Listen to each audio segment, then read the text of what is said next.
নমস্কার বন্ধুরা, আজকে একটা পুরনো দিনের রান্না নিয়ে চলে এসেছি। এটা আমার মা করতেন, তারপর আমার জেঠিমাও করতেন।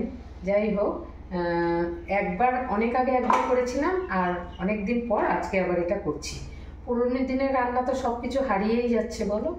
তো একদম সোজা একটা রেসিপি, ঝটপট হয়ে যাবে। দেখে নাও তোমরা, আজকে দেখে নাও, কালকে বানিয়ে নিও। চলো দেখে নিই কী কী লাগছে। এটা আছে মূলো, ছোট ছোট করে একদম সরু সরু করে কেটে নিয়ে সামান্য ভাপিয়ে নিয়েছি। এখানে আছে 1 টেবিল স্পুন সর্ষা পোস্ত আর একটা কাঁচা লঙ্কা বাটা, আর লঙ্কাটা খুব ঝাল ছিল বলে একটাই নিয়েছি। আর লাগছে হচ্ছে পেঁয়াজ কুচি, রসুন একটু 3-4 কোয়া থেতো করে নিয়েছি, আর অল্প ধনেপাতা কুচি, আর লাগছে কাঁচা তেল।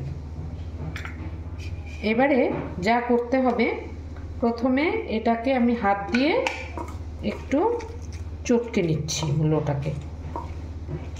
যদিও এটা ভাপানো আছে, কিন্তু তবুও একটু হাত দিয়ে চটকে নিলে মানে সুন্দরভাবে মশলা আর কাঁচা পেঁয়াজ ধনেপাতা সবে সুন্দরভাবে এটার মধ্যে ঢুকে যাবে। যাই হোক, প্রথমে আমি দিয়ে নিচ্ছি কাঁচা পেঁয়াজ, রসুনটাও থেতো করা, এটাও দিয়ে নিচ্ছি। আর দিয়ে নিচ্ছি হচ্ছে তোমার সর্ষা পোস্ত কাঁচা লঙ্কা বাটাটা। আর এখানে 1.5 টেবিল চামচ মতো তেল, তেলটা একটু সামান্য বেশি লাগছে। আর দিচ্ছি হচ্ছে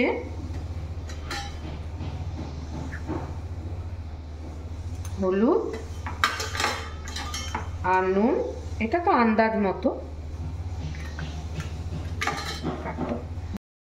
আর দিচ্ছি সামান্য চিনি, আর লাস্টে দিচ্ছি ধনেপাতা দিয়ে এটাকে খুব ভালো করে একটু মেখে নিচ্ছি।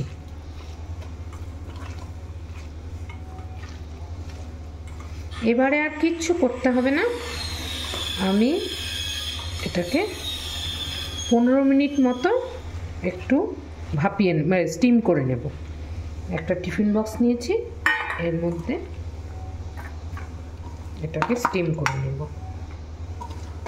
ভীষণ ভালো লাগে খেতে গরম গরম ভাতের সঙ্গে, আর কিচ্ছু চাই না যদি এভাবে তোমরা করে নাও।